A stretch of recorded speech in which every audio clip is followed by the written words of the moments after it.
You know, many of us have been down this road before, and we know where it goes.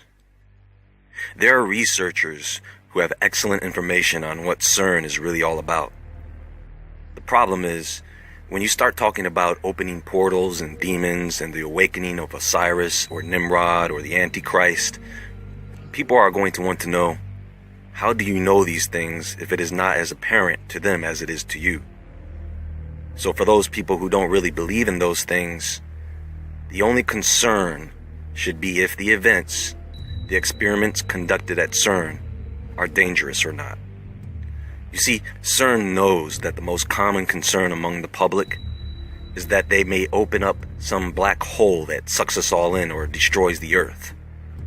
So they have taken measures to assure all of us that their experiments are perfectly safe.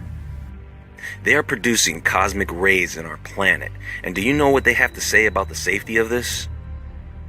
The fact that the Earth and Sun are still here rules out the possibility that cosmic rays, or the LHC, could produce dangerous charged microscopic black holes. Duh. Are you kidding me? Their reasoning is that black holes and cosmic rays are all a part of nature. And because nothing has happened to the sun and the earth, hey, why not recreate what happens in space here on Earth? Better yet, in the Earth. Yes, they actually state this on their website. I'm telling you, you want to really know what's going on at CERN? Go to their website. Go to their YouTube channel if you didn't know they had one. Understand that this place is not just a laboratory. It is an institute, a school. They are constantly on the lookout for fresh young minds that qualify to conduct experiments there themselves. But not only is this place a giant institution, it is indeed something much more. You know, I think we all may have to take a little trip to CERN to see what's really going on. Are you down? Then let's go.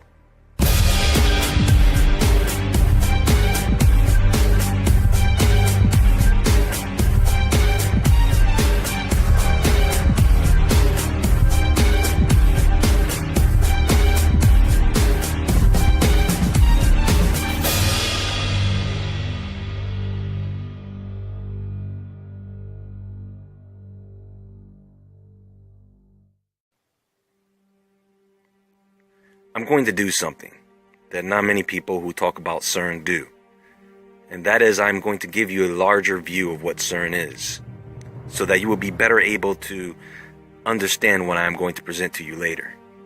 So one of the ways to understanding what CERN is today is by understanding what CERN used to be.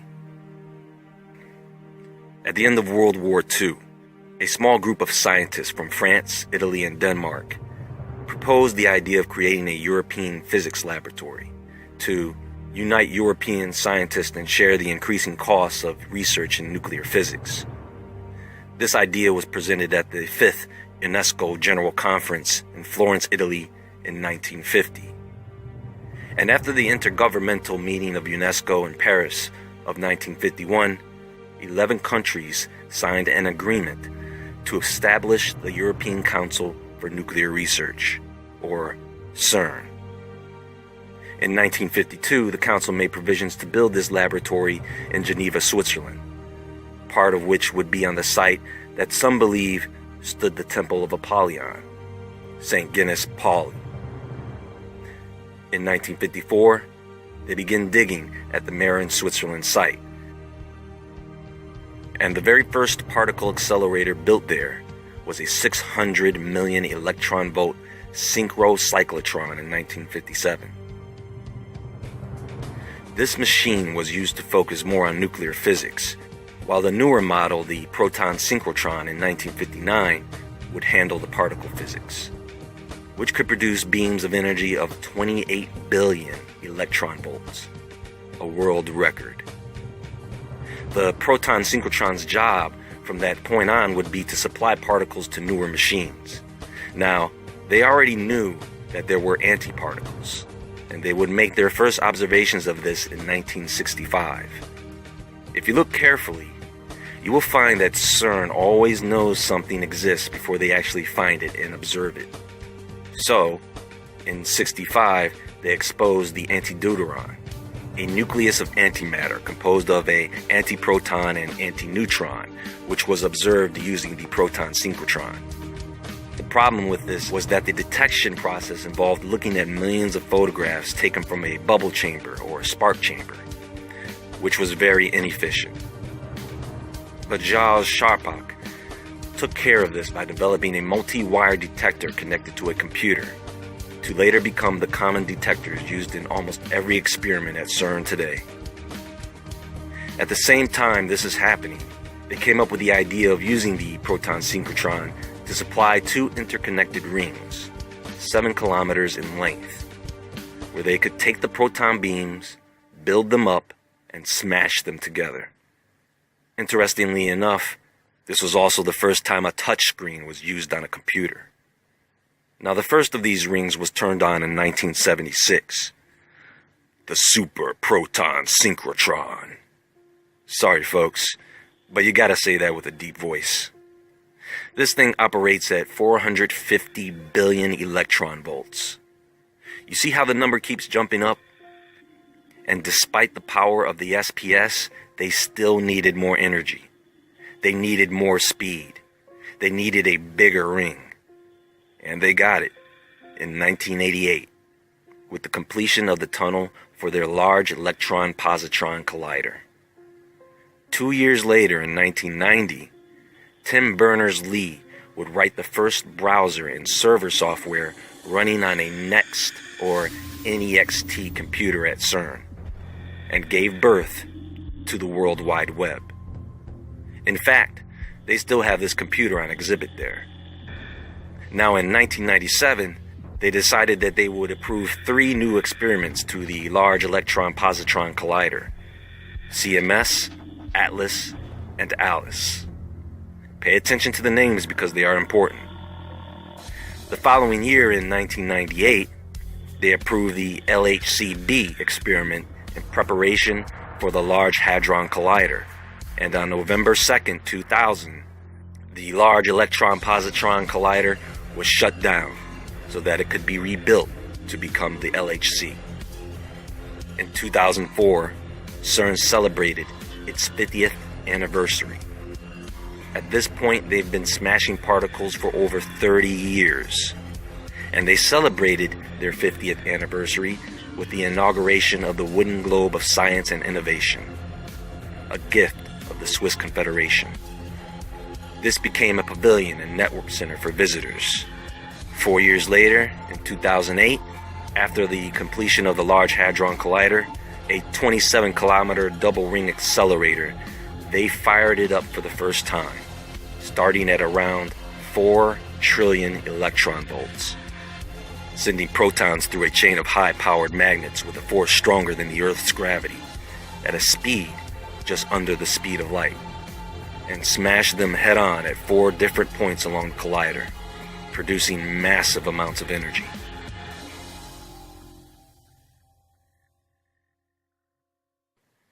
Later, in 2011, CERN had become very successful in the study of antimatter by trapping it. In fact, using the alpha experiment, they were able to make and trap antihydrogen for 16 minutes, giving them plenty of time for study. In 2012, Atlas and CMS, which is short for Compact Muon Solenoid, or Big Freakin' Magnet, would observe the Higgs boson particle, another particle that they somehow already knew was there. You see, these discoveries grant them further ability to keep going, and to keep going bigger, faster, and stronger, to become what CERN is today. Everything that I have discussed up to this point comes from CERN's very own website. This place is very compartmentalized. All the scientists work in separate departments in separate buildings.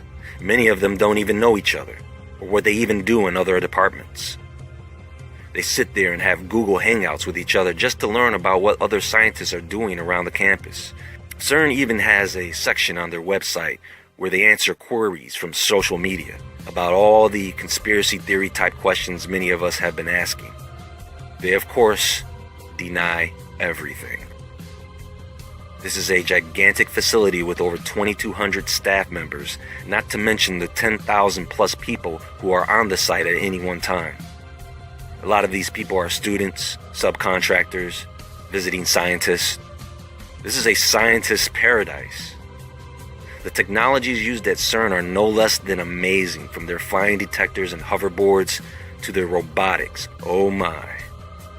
So you have to ask yourself, why would people believe that CERN is doing something evil? I'll tell you why. Because CERN puts it out there. They are the ones talking about smashing particles together. They are the ones talking about making black holes. They are the ones talking about other dimensions. They let India put a statue of Shiva out front, and people are having rituals in front of the thing in the middle of the night. How did they do this? Where's security?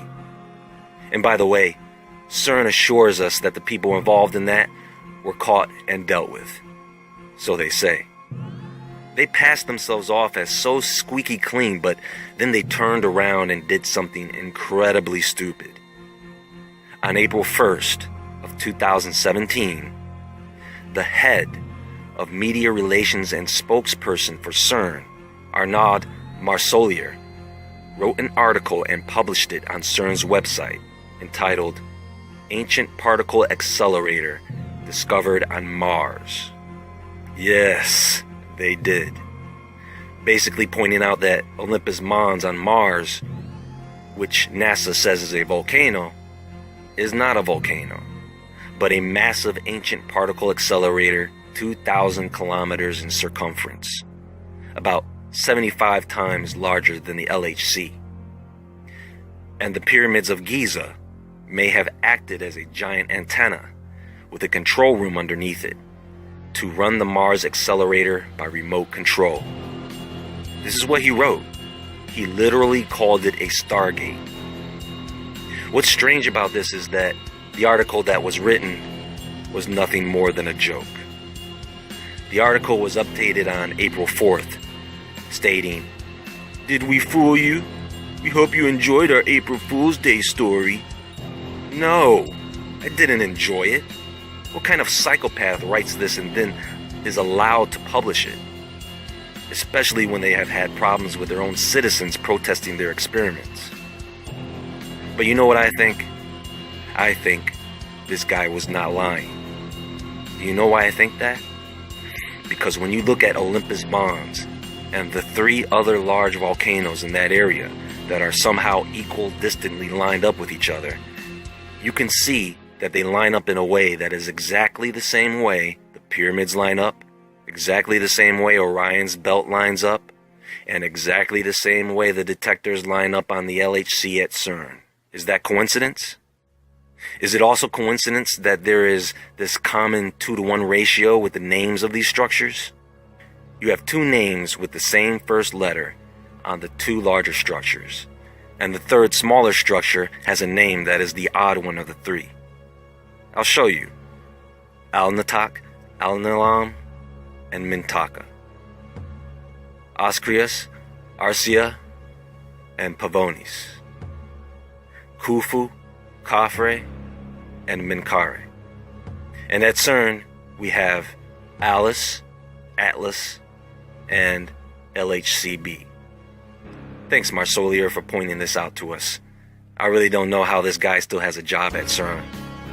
But I guess they don't want the public to think that there might be something to the article that they still have posted on their site. Incredible.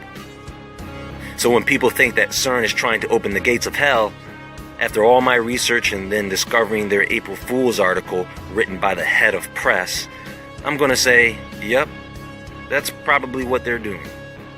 And now they are using their AWAKE experiment, a plasma cell, to further boost the power of the LHC multiple times over. Oh yeah. And you wonder why I call them madmen.